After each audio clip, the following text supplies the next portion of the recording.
Salut à tous, ici KJ Baker et bienvenue dans la suite de notre tutoriel. Dans cette vidéo, nous allons apprendre à configurer Prisma Client pour communiquer avec notre base de données. Dans la vidéo précédente de notre tutoriel, nous avons appris à configurer une base de données MySQL et Postgre et ensuite connecter notre API à ces différentes bases de données à travers l'ORM Prisma. Si vous êtes nouveau, n'hésitez pas à vous abonner, à suivre les vidéos précédentes et à laisser un pouce de like. Grâce au modèle généré par Prisma, nous verrons comment effectuer des opérations courantes comme la création, la lecture, la mise à jour, la suppression de données, c'est-à-dire un CRUD.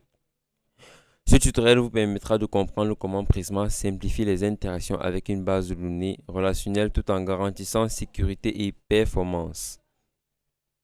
Pour la configuration de Prisma Client, nous allons nous rendre sur le site officiel de Prisma. Donc, j'ouvre mon navigateur, je tape Prisma ORM.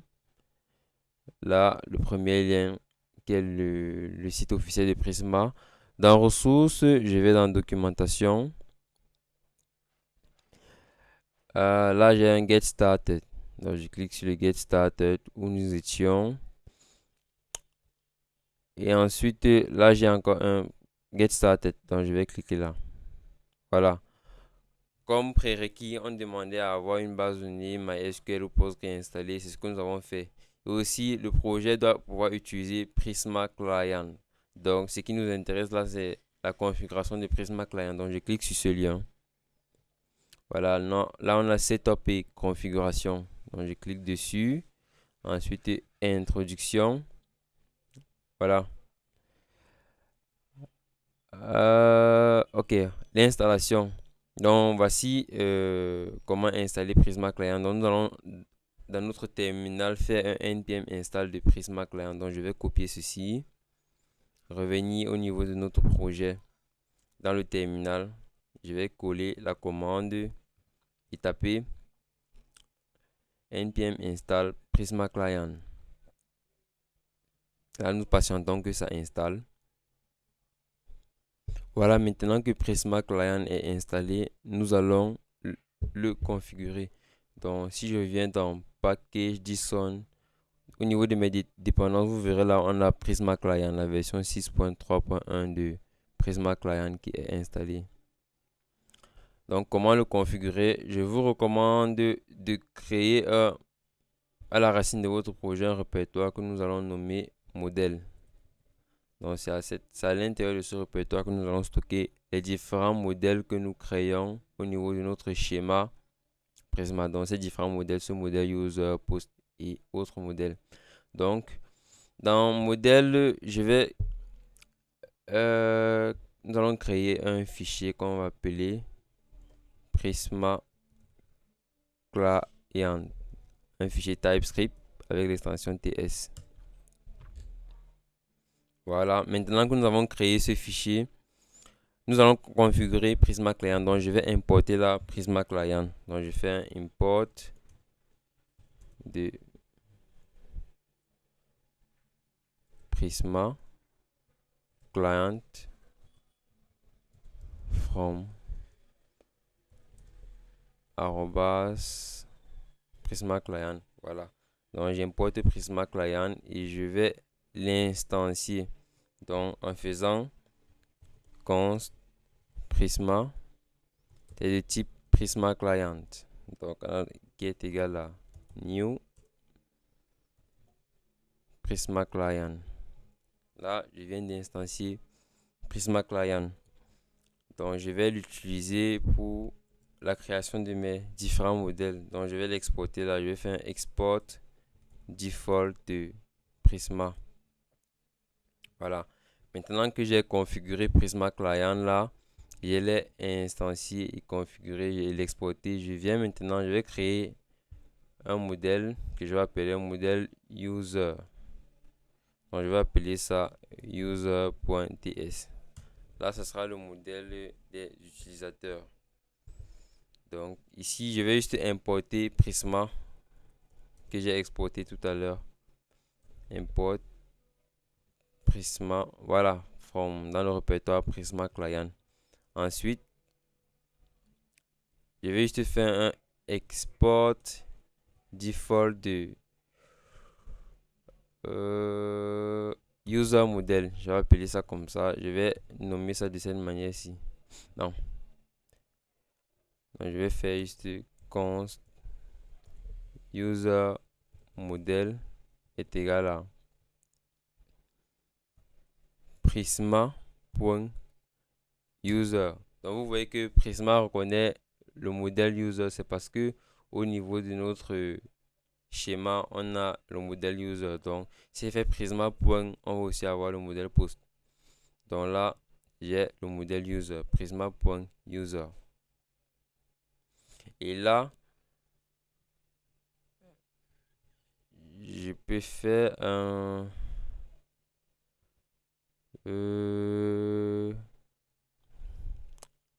non, si je viens faire un export, comment export, voilà, c'est ça. Parce que je vais utiliser cette variable user model. Donc, je vais revenir également au niveau, je vais créer également un autre modèle que je vais appeler le modèle post. Donc, post.ts. C'est pareil, je vais copier tout ceci, revenir au niveau de post et je colle. Là, je fais post modèle prisma.post. Voilà. Donc là, j'ai le modèle post, j'ai le modèle user. Donc je peux utiliser ces deux modèles pour interagir avec la base de données. Donc je vais revenir au niveau de ma route. La route user router. Voilà. On avait deux routes qu'on avait créées au niveau du user router. On avait la route register et la route logging. D'accord. Pour la route register, nous allons, pour l'inscription d'un utilisateur, nous avons je vais d'abord venir au niveau de notre modèle. Voilà. Pour l'inscription d'un utilisateur dans notre système, on aura besoin d'un identifiant qui est généré automatiquement. Donc, en faisant un default auto-increment, ça va automatiquement incrémenter les identifiants des utilisateurs. On a besoin de l'identifiant, de l'email, le nom d'utilisateur et un utilisateur peut avoir plusieurs posts. Donc, c'est comme ça qu'on établit la relation. Tandis que pour le post, on a l'identifiant du post en auto-increment, on a le titre, le contenu, publish si ça a été publié ou pas. Maintenant, auteur, c'est ça qui fait la relation entre user et post. Donc là, on fait référence à user. Ok, maintenant je vais venir juste au niveau de ma route. Donc je vais valider ces deux données. On aura besoin que pour ma route, pour la création d'un utilisateur, on aura besoin de l'email, de son nom. Bon, je vais ajouter son mot de passe. Password par exemple. Là, password c'est aussi string. Voilà.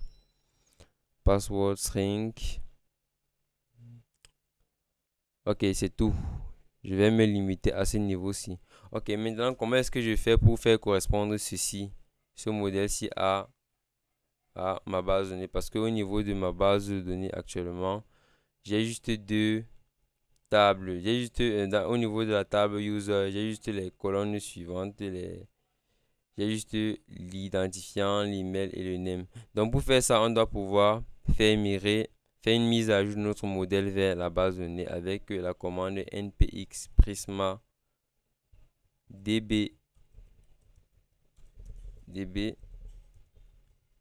push. Donc, je lance la commande. Voilà. Donc, la database is now synced with your Prisma schema. Donc, ma base de données est synchronisée avec mon schéma Prisma. Donc, si je reviens au niveau de PG admin, là, je vais actualiser le schéma. Refresh. Voilà, vous allez voir qu'il y a désormais la clé password. Donc, je vais revenir au niveau de ma route registre. Donc, je valide Bon, le nom d'utilisateur, on a le name, l'email et le mot de passe. Donc, je vais faire un check là avec le validateur. Password string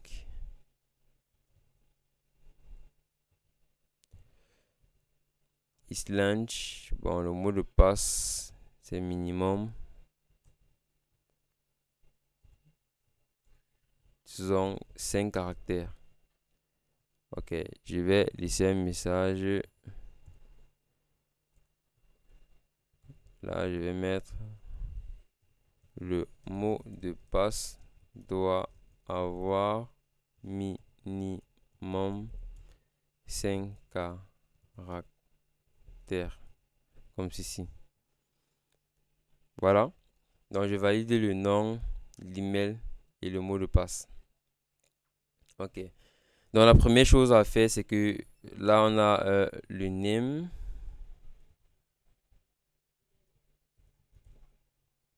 L'email, le password, on va pas valider l'hash.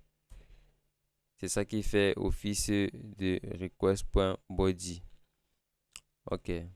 Là, name. Je supprime ceci. Je mets la name. Ok. Voilà. Donc, pour la création d'un compte, on aura besoin du nom, l'email et le mot de passe. Donc, ce que je dois faire, là, on a notre hash. Là, on modifie. Là, on crypte le mot de passe. Et c'est ce mot de passe crypté là qu'on va stocker dans la base de données. Donc, après avoir crypté le mot de passe, on peut enregistrer l'utilisateur dans la base de données en faisant save user est égal. Je vais appeler mon modèle des utilisateurs. Donc, je vais appeler user modèle. Voilà. Donc, j'importe user modèle. Vous voyez, user modèle de mon modèle user. Donc, ce modèle ici, là, c'est ça que j'importe là. On a une utilisation, ok. Donc, je vais revenir là.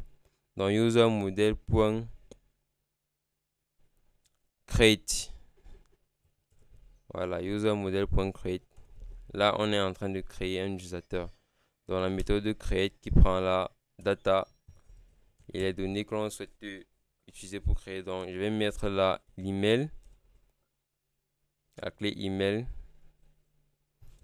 Donc, 2 points, c'est l'email du utilisateur qu'on a passé. Name, là, ça fait office à name. Et le mot de passe, password,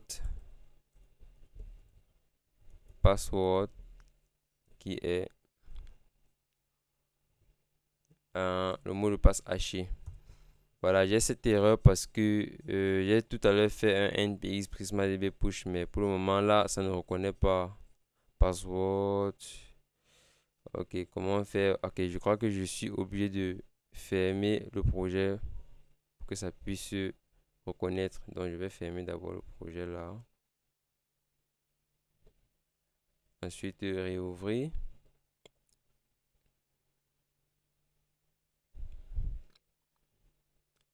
Voilà, c'est bon. Là, on a pu l'erreur qui s'affiche. Donc, password, hash password, c'est ça.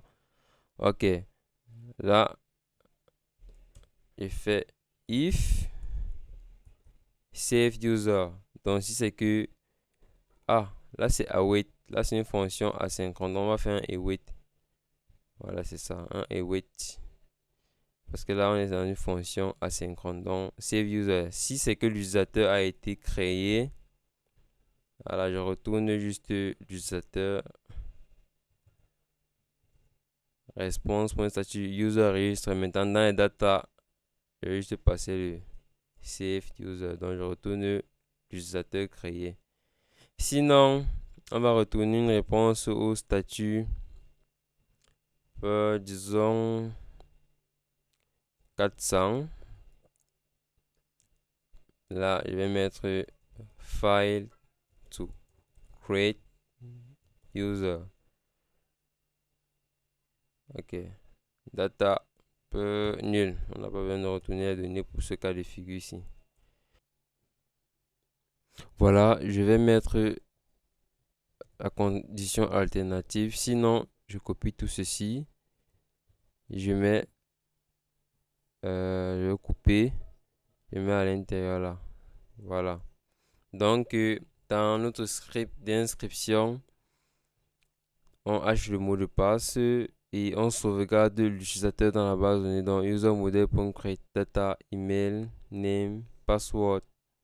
Donc, si c'est que ça enregistre l'utilisateur, ça renvoie l'utilisateur enregistré avec les données de l'utilisateur. Sinon, on a ceci. Donc, en gros, ce que je vais faire, je vais lancer le projet et faire le test npm start.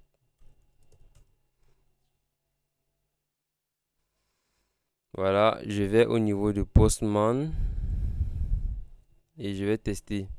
Donc, on a besoin de, oui, pour la rôle user register, on a besoin de l'email. Bon, kadibek@gmail.com. Le mot de passe, je vais mettre 1, 2, 3, 4, 5, 6, 7, 8.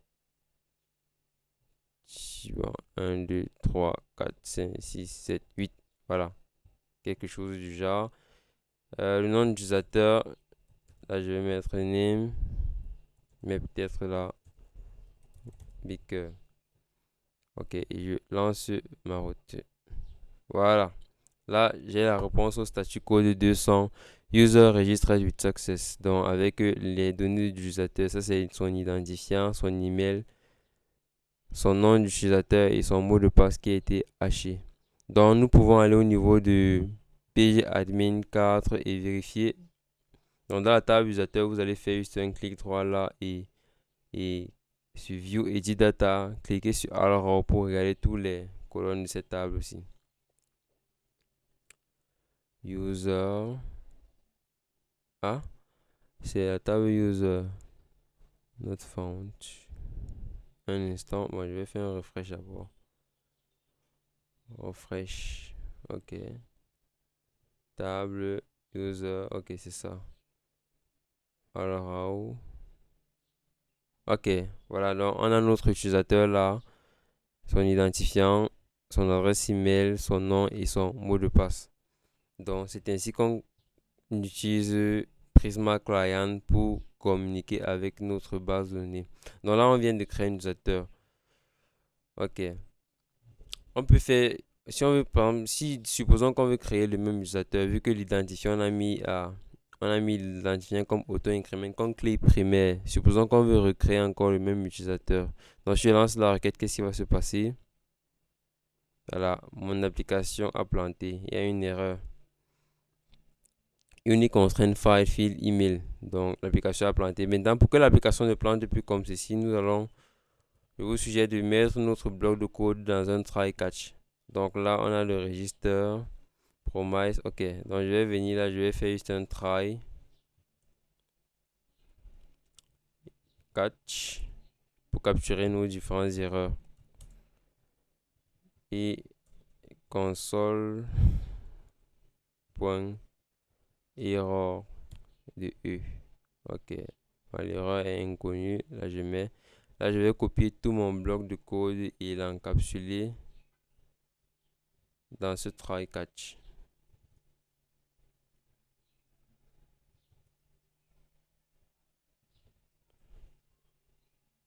Là, de cette manière-ci, là, en cas d'erreur, j'actualise.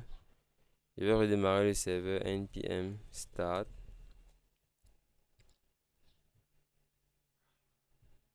Ok.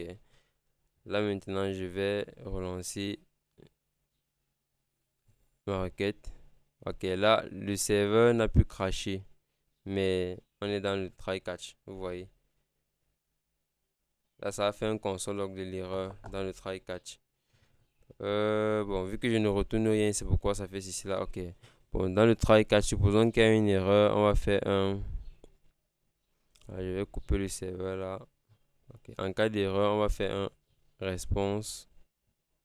À ce niveau, je fais un response.statut code. Je vais mettre 400.json.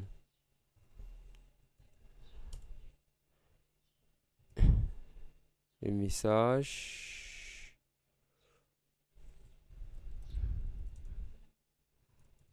Bat request par exemple. Et data qui va contenir, je vais mettre là error, deux points, préciser l'erreur. Ok, ça c'est error. Donc j'actualise là, je relance le serveur avec un npm start. Ok, là je vais revenir au niveau de Postman et je relance ma requête. Voilà, donc vous voyez, j'ai capturé l'erreur dans le catch. Donc en cas d'erreur, là, le nom de l'erreur, là, au niveau du name, Prisma Client Request Error, client version modèle user target email. Bon, ça a arrêté parce que cet email existait déjà dans la base de données. Donc, on a dit que l'email, c'est une clé unique. Or, si nous revenons au niveau de notre schéma, Prisma Schema, vous verrez que là, on a bien précisé que l'email, c'est une clé unique. Et là, j'essaie de créer une data avec cet email-là.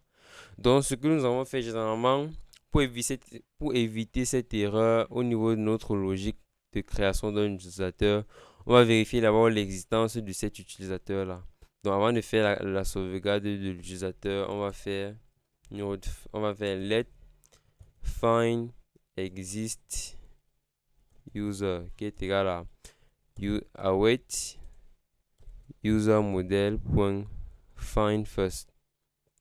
Ok, on va rechercher l'utilisateur ou bien alors un find unique, ça dépend. Find unique. Find unique where. Find unique where email est égal à email, ce qu'on a passé. Donc on vérifie d'abord si l'utilisateur existe déjà. If find exist your user. Si l'utilisateur existe déjà, on va faire un response.statucode de on va mettre là un statut code 400.json. Ok, là je vais mettre comment un message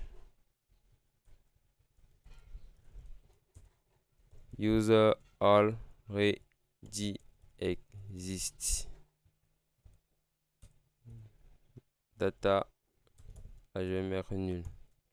Là j'enregistre. Donc si c'est que l'utilisateur existe déjà, on aura cette erreur ici. Sinon, on va continuer l'exécution de notre code. Donc là j'enregistre et je vais relancer la requête au niveau de Postman. Voilà, vous voyez là j'ai maintenant l'erreur user already existe. Cannot set either. Ok, si l'utilisateur existe déjà, voilà ce que je fais. Sinon, je continue l'exécution de mon code. Non, je vais copier par exemple ici, là, je mets là. J'enregistre.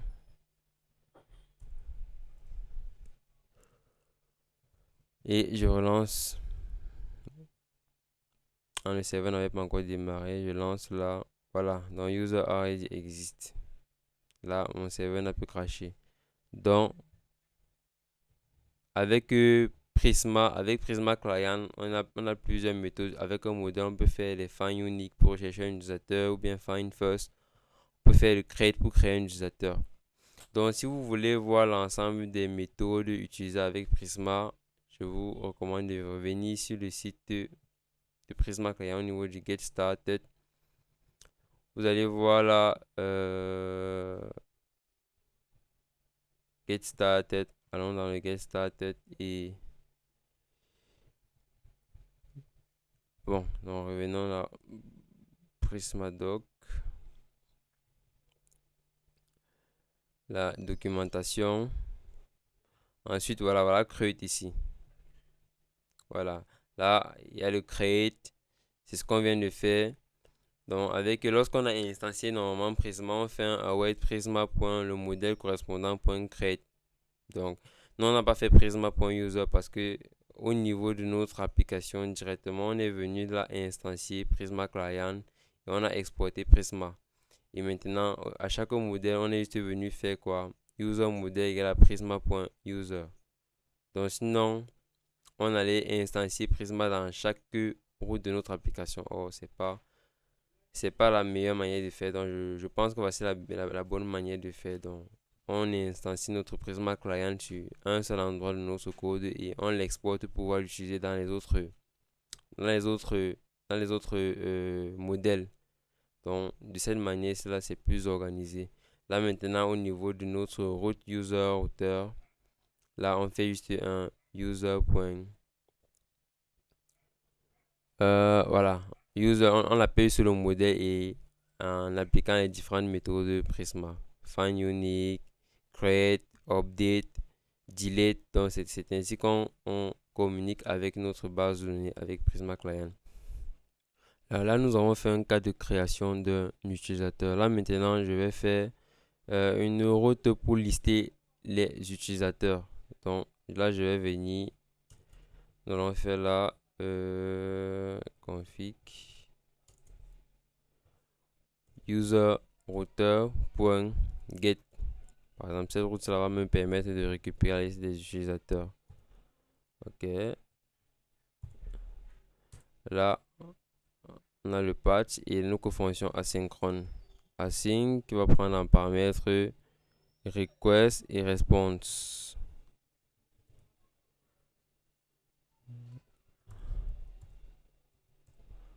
Ok.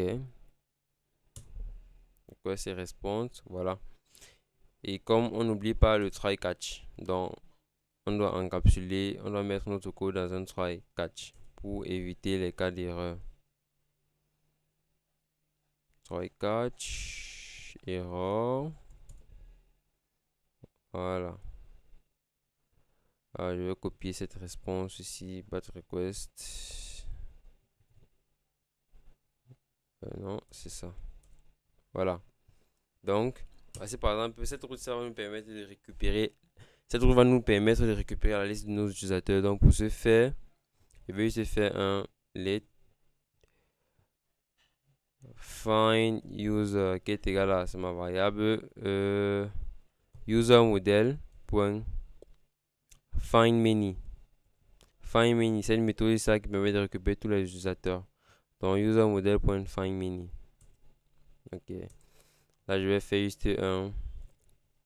Non, c'est un et wait. Ok, là, je fais juste un response.statut code 200. Success. Je mets peut-être le message de succès. Et là, je mets sur les utilisateurs que j'ai recherché find user. J'enregistre. Là, on va tester cette route-là en get. Donc, je viens au niveau de Postman. La liste des utilisateurs user. Bon, là, on avait register. Propose de créer une nouvelle route là. Post.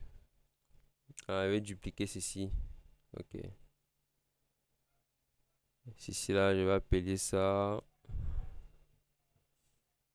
liste des users.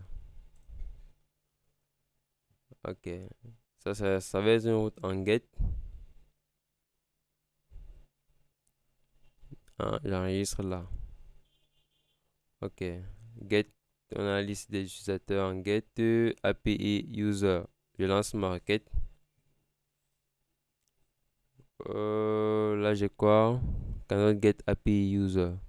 API slash user slash comme ceci. Cannot get API user. Je suis en train de me tromper à quel niveau. Router.get request find user. Ok, si je mets là user get all, voilà, j'enregistre. Donc il y a user router.get all. Ok, je reviens maintenant au niveau de mon postman. Ok, il y a là API user. Non, non, non, non, non, ça veut dire qu'il n'y a pas d'API. Qu'est-ce que je fais depuis? C'est comme la route pousse, c'est directement user slash register. Ok, là c'est user get all. Voilà. Donc là j'ai la liste de mes utilisateurs. L'utilisateur 1 avec l'identifiant, l'email, le mot de passe. Ok. Donc si je viens sur la route post de nouveau sur cette route, je vais ajouter un nouvel utilisateur. John Doe. Mot de passe. 1, 2, 3, 4.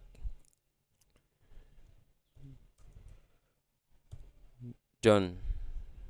J'enregistre. Voilà, là, l'utilisateur a été. Le mot de passe doit avoir minimum 5 caractères. Ok, là, c'est la validation qu'on a mis sur le mot de passe. 1, 2, 3, 4, 5, 6, 7, 8 toujours. Je lance la requête. Voilà, l'utilisateur John Doe a été créé. Donc, si je viens maintenant dans Get, la liste des utilisateurs, je lance la requête là. Il y a deux utilisateurs. Maintenant, supposons que nous voulons récupérer un utilisateur en particulier, par exemple l'utilisateur KJ Baker à partir de son adresse email par exemple. Voilà. Pour ce faire, nous allons venir sur la même route. Si peut-être l'utilisateur passe, on passe en query. Genre à ce niveau, c'est dans les paramètres. Si on passe par exemple en query l'email comme ceci, kdbaker@gmail.com. Là, on a passé en query. Et si on passe en query comme ça, on doit pouvoir récupérer l'utilisateur KJ Baker et non toute la liste des utilisateurs pour cette route. Donc là, c'est pour ce faire, on va mettre let email là est égal à request.query.email. Là, on récupère l'email qu'on a passé dans la requête, la requête. Donc ça peut être une chaîne de caractères ou alors undefined. Donc dans le cas où on a même pas défini l'email. Maintenant, ce que je fais, si c'est que on a défini une adresse email, ça veut dire qu'on veut récupérer un utilisateur de manière spécifique. Dans ce cas, alors, je vais faire un let. Je recherche cet utilisateur dans la base de données avec le found user qui est égal à found email est égal à. Je fais un user model.find unique par exemple. Voilà. Find unique where email est égal à l'email qu'on a passé. Donc, si c'est que on trouve l'utilisateur found user, bon, found, voilà, je vais mettre plutôt found user à partir de son adresse email. Si c'est qu'on trouve l'utilisateur, alors on retourne cet utilisateur là. Donc, je fais un response if found user. Là, c'est un await. Voilà, je mets un await là. Bon, c'est qu'on a trouvé l'utilisateur. Success request. Je retourne l'utilisateur. Found user. Si c'est qu'on n'a pas trouvé l'utilisateur, alors je vais faire un simple truc là. On retourne nul, rien. Le statut code, par exemple, un 404 avec le message user not found, par exemple. Là, j'enregistre. Donc là, c'est le cas où on a passé l'email en query de notre requête. Ok, là, c'est le cas où on a passé l'email en query. Bon, supposons on n'a pas passé donc l'email. Si peut-être on n'a pas passé l'email, alors sinon, ça veut dire qu'on veut par exemple la liste de tous les utilisateurs. Sinon, je copie ceci et je vais mettre là. Ok. Donc, if email. Là, il y a une erreur. À quel niveau? Found user. Si c'est que ça trouve l'utilisateur, ça fait ceci. Sinon, je vois. À ce niveau, j'ai oublié de fermer là. Voilà, c'est bon comme ceci. Donc là, je vais enregistrer.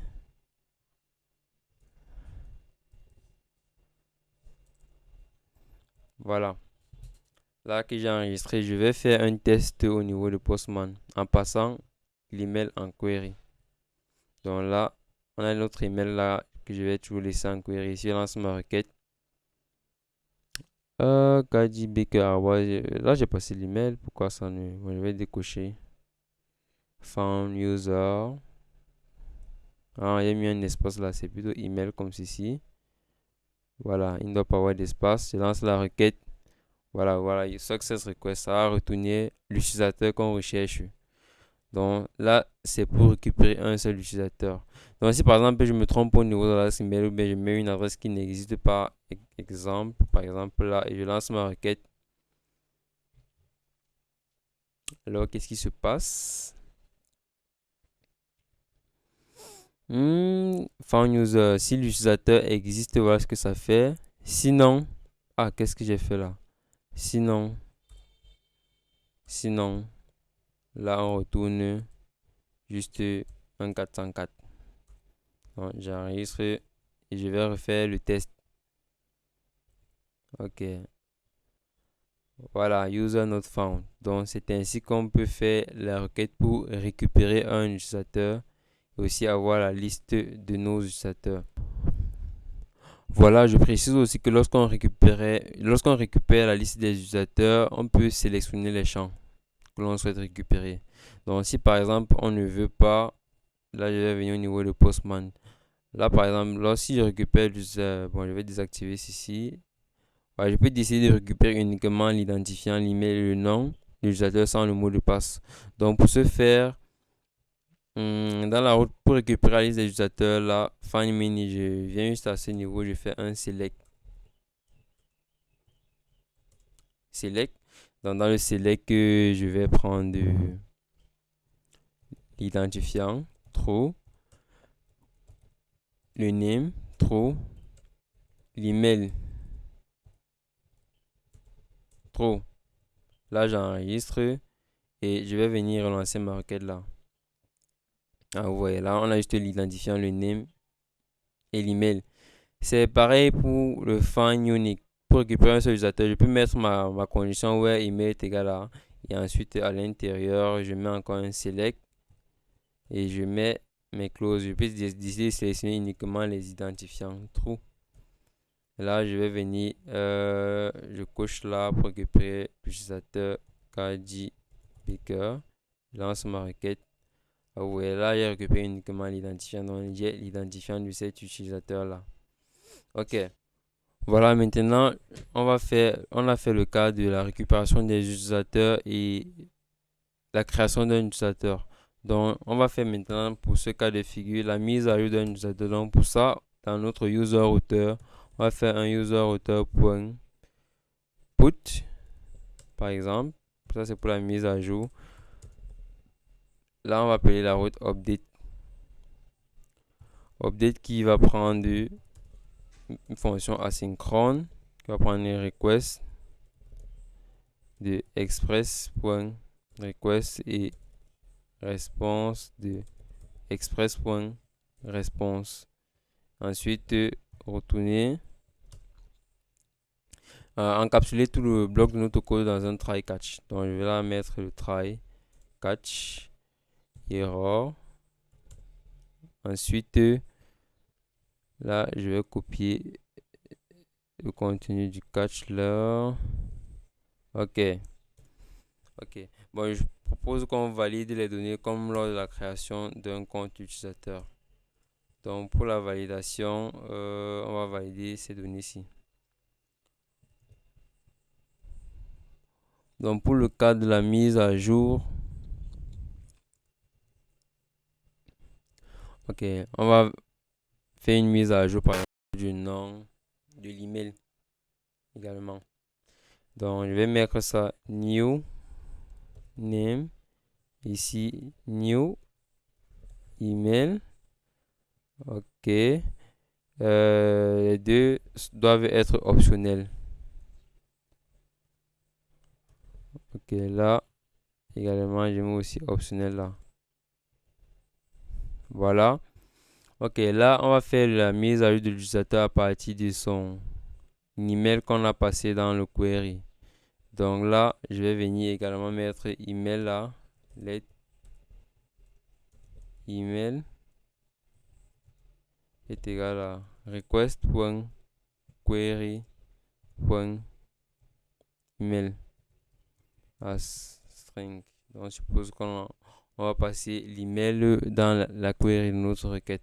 Donc, là, on a l'email. Là, on va rechercher l'utilisateur qui existe à partir de cet email à lettre. User, on va encore faire là un found. User est égal à user model.find unique where email.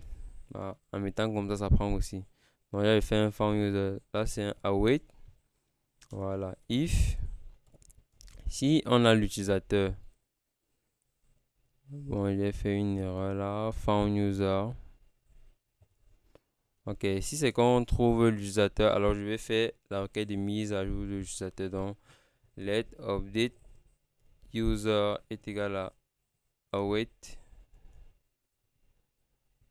user model.update where on met à jour l'utilisateur dont l'identifiant est l'utilisateur qu'on a trouvé founduser.id.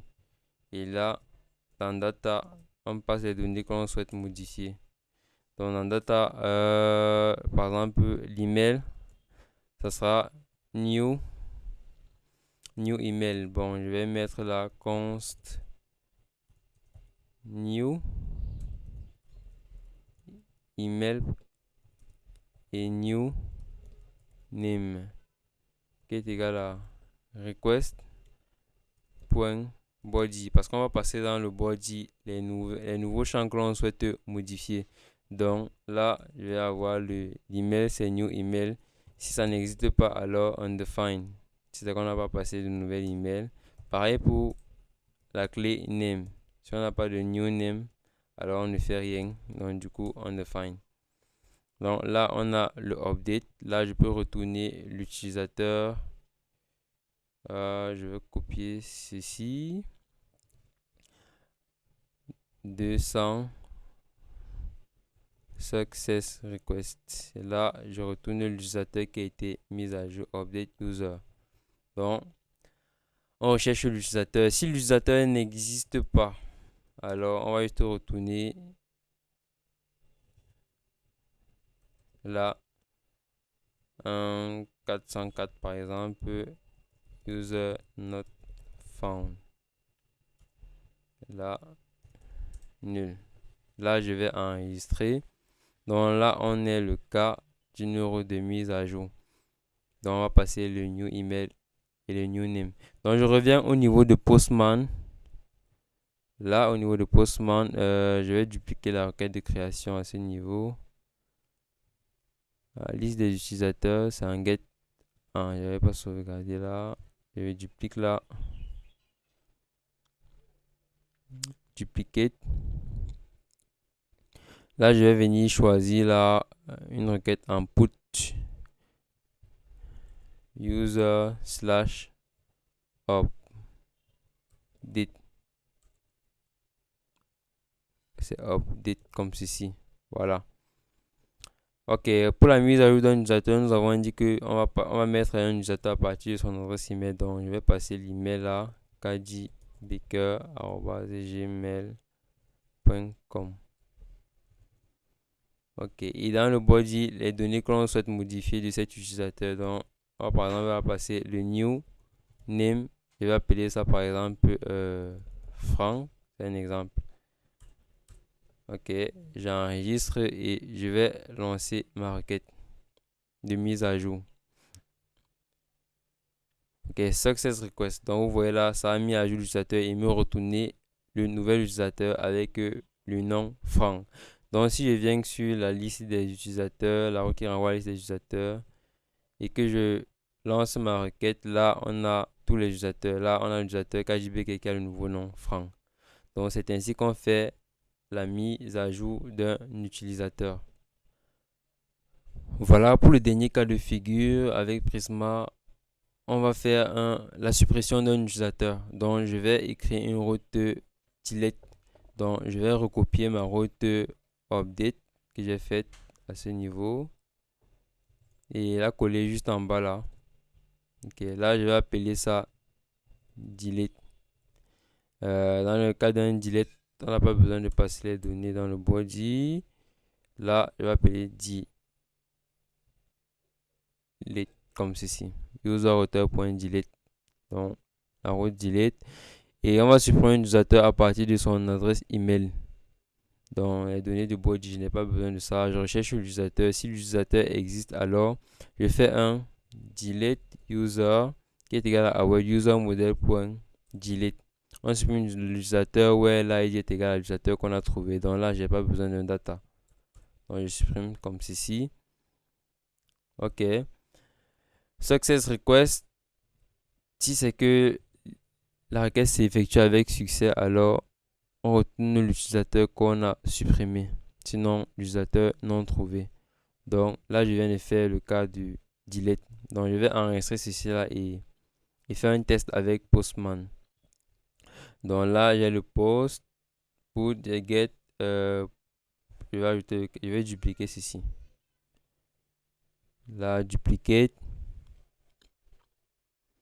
Ok, je vais appeler delete. Ok.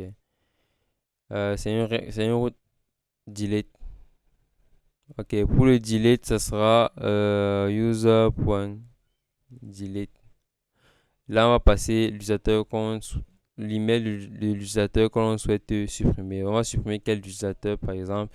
Bon, l'utilisateur John Tilla. Donc, je copie son adresse email.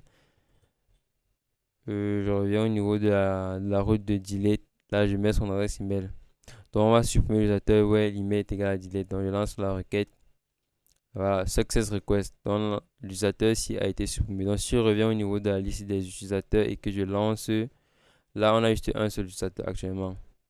Donc là, c'est le cas du delete.